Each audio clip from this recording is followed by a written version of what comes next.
Yan, ito nga pala yung ating grass cutter na Honda GX35 na mas kilala sa tawag na CG139F.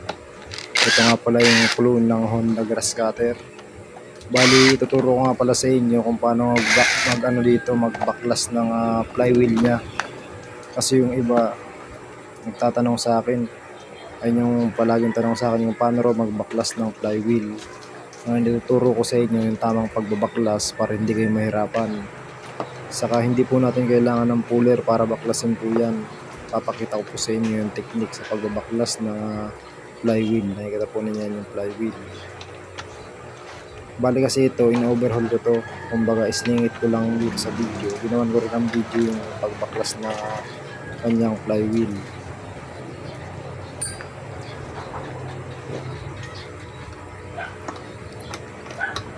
Papakita ko sa inyo kung paano magbaklas ng flywheel dyan.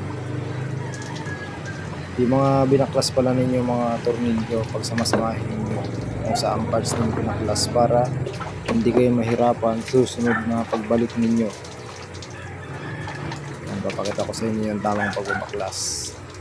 Napakaganda po talaga pag may gamit kayong impact wrench. Napakadaling magbaklas ng mga tornilyo.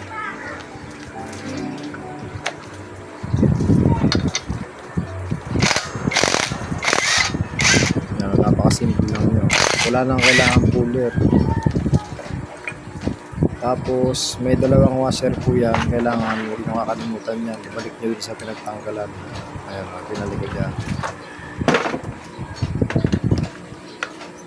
Tapos ito na. Tatanggalin natin dito yung flywheel. Wala pong puller dyan ha. Mahiwagang mga kung ano-anong gamit lang yan. Mga simpleng tools lang gagamitin natin dyan.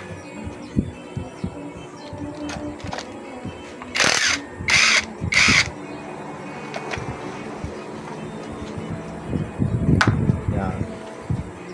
Tapos gagamitan natin to ng mahiwagang martilyo. Mahiwagang martilyo lang gagamitin natin dyan. Pupukpukin nyo po yan din sa may parte na yan, yung makapal na yan. Tapos dito sa dalawang tinornilyohan.